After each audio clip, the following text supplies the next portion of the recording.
more quiet.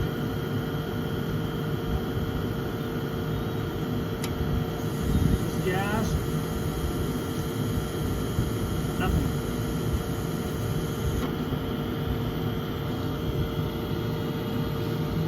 Okay, watch this.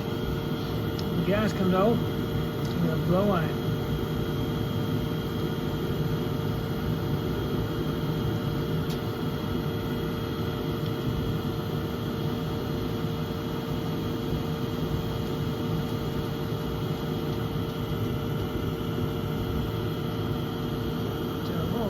Cuts, no editing.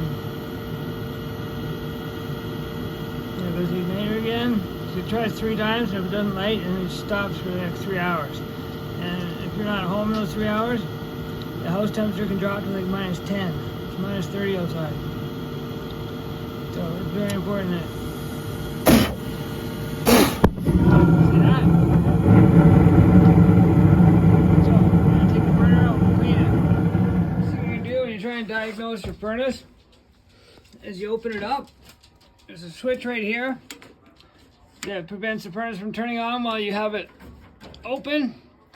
So the first thing I did was twisted the wires together so it will run with it open. And then you want to watch here. 1, 2, 3, 4, 5, 6. 6 flashes. 1, and then 1.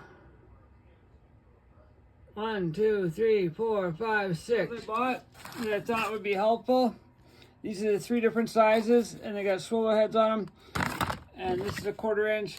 This is a 1/4 inch, 5/16, and 3/8. That's all the sizes you need. Now these swivels move to the side, whatever. Make it easier for getting stuff out, like the burner, the igniter. I think I'm gonna take out the fan and the motor here and clean out underneath there and the heat exchanger, because you see that for a long time this was running before I owned this house. The water was just dripping down here, going down here. So rather than buy a new furnace like a smart person in the middle of winter when it's -40, I'm gonna see if I can rebuild this. And there was also no cover underneath here, so fresh air was just, well, you can see there's a hole underneath here. That connects to the bottom of my house and creates a huge draft.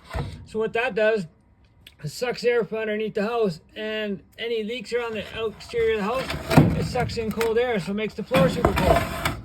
So I'm trying to cover that up with at least that, to at least block out some of the cold air suction.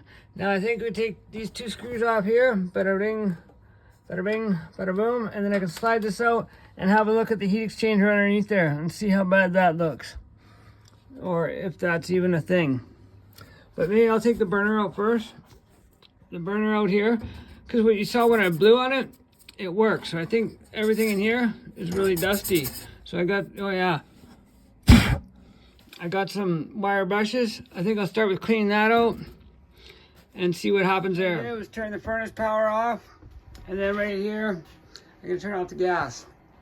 And I took these screws out and I removed this connection here and pulled the burner out and clean this off when it's parallel. When this bar here is running parallel with the pipe, it's on. When you turn it horizontal, holy smokes, I'm gonna need 2 hands. I just reef on it with one hand because I can bend stuff and rip the mount out of the ceiling, etc., etc. So you see how this one is also off because it goes to nowhere. So this one is off. So when you turn it parallel with the pipe, it's on. So the gas is off. Turn this off here too, doesn't really matter.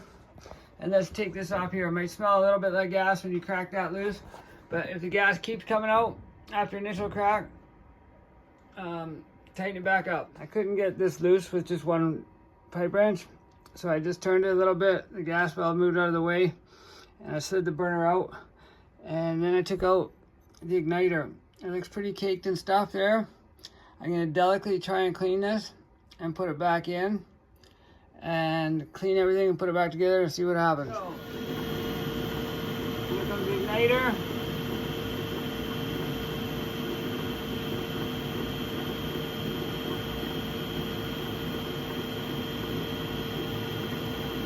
gas, come on, your juicer's going. Woo! And Bob's your uncle.